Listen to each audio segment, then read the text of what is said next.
Well, this is Welcome Baby to Country. Tubeke, tubeke, tubemake. Ngana la la, yay, and ngana la, bura balajo. Oh, wait! Wait! Wait! This is Welcome Baby to Country. Well, I'm Dr. Beryl Carmichael. My traditional name is Yungudu, means the wild turkey or the malleefowl. And I'm from the home of the emu country, which belongs to Ngiampa. And Ngiampa means the butt end of the emu. Yeah, this is the old Menindee mission, and it was opened for the Aboriginal people back in 1933 to come in. Previous to that, they just camped around the river, all up and down the river, either side and whatever. But then when the government came out in the early 1800s and rounded them up and incarcerated them onto missions and reserves, this was when they started bringing the people together from who were working out on properties around the Ivanhoe district, right up around Tibooburra. They bringing them all together and putting them all on these restricted areas. I had just 2 sisters, 6 brothers, 6, 7, 8, 9, 10 plus 2 extra brothers that we adopted, 2 boys, my dad's nephews. We adopted them, and growing up in that big family like that, it meant you were never alone. There was always someone there who could help you and be there for you no matter what happened. It was so beautiful. Down here, on the floodplain here, the plain here, the nardoo plant was about 4 foot high or more.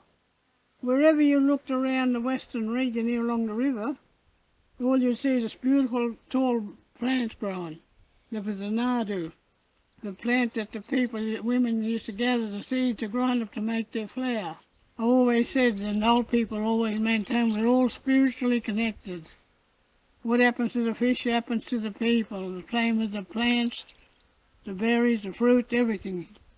It all impacts on the people in the end. They were planning back in 46 to harness the river, harness the water, to make way for the Water Irrigation Commission.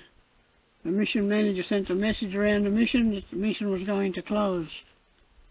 They were relocating the people over to Moran Bridge at Lake Jellicoe. By blocking off all our water tributaries, all our floodplains and everything like that, and letting them go through into other countries where they know that there's mineral wealth. This is what they're eyeing and looking at now, all the mineral wealth to make batteries and so on for electricity and whatever you can name. I got involved back in 2011. I called a big water meeting in Menindee and had lots of people from all around the area here. And we had 24 recommendations to put up to government. But unfortunately, they got lost somewhere along the road between here and Parliament.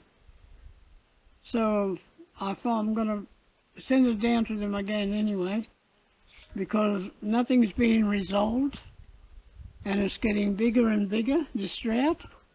It's not only killing the fish, it's killing our birds, the eagles, wedge-tailed eagles, and that's our main law upholders of the law in the Ngiampa Nation in our country.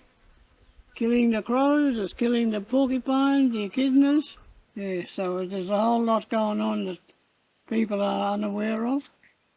But we're aware of it all because we're on the alert. We were brought up to always be on the alert and listen and watch the birds and the animals for all their answers and stories.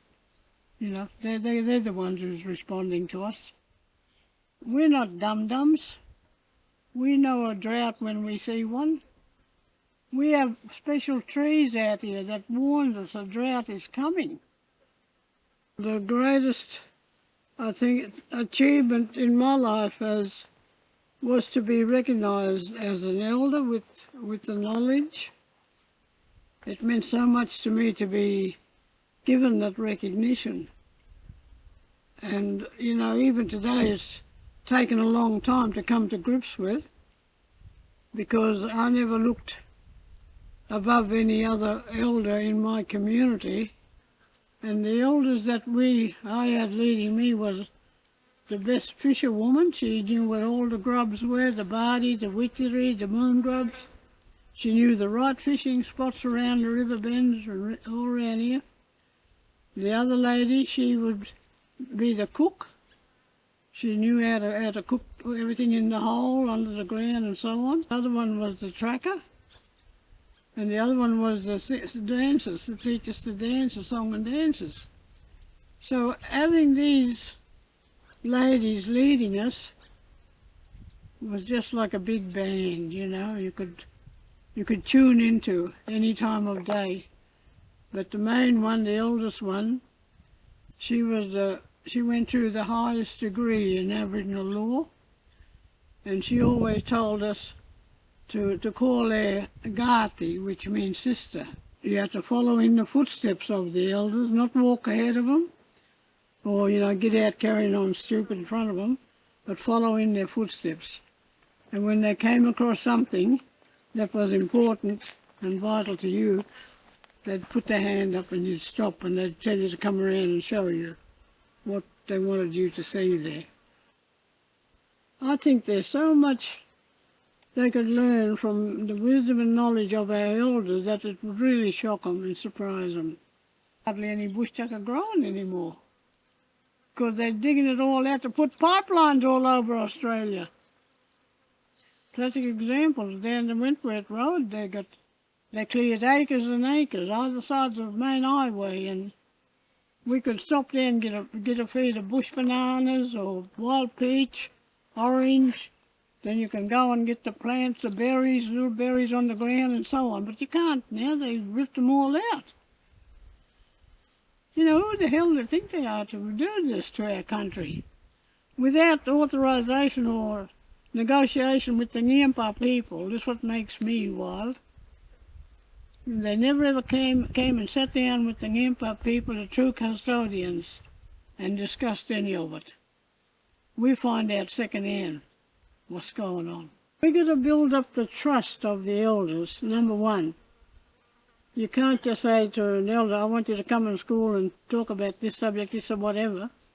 But we're going to do our own thorough research as well, because we don't want to make the elders take them into classroom and make them look foolish or like that we're putting them down. We want them to glow with whatever is going to come out of them in regards to their knowledge that they've got, and to pass on to the younger ones. That's what I'd like to see. I thought in a TAFE college down Victoria, and I brought in the elders.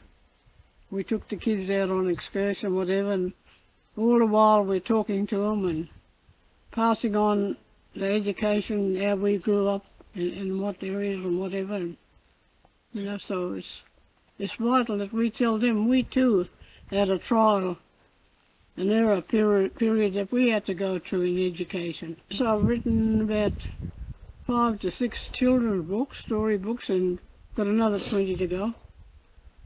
So hopefully I'll be able to do all that in the next few years. But I've got to get it all out because I'm the last one that was entrusted with the stories from the old people. So it's my duty to fulfil their promise, their wishes now, for me to carry it out and get those out in the wider arena. So there's so much in Aboriginal culture and knowledge that the world don't know about. But I'm really privileged to have walked in the footsteps of these valuable people, and I value their knowledge they passed on to me.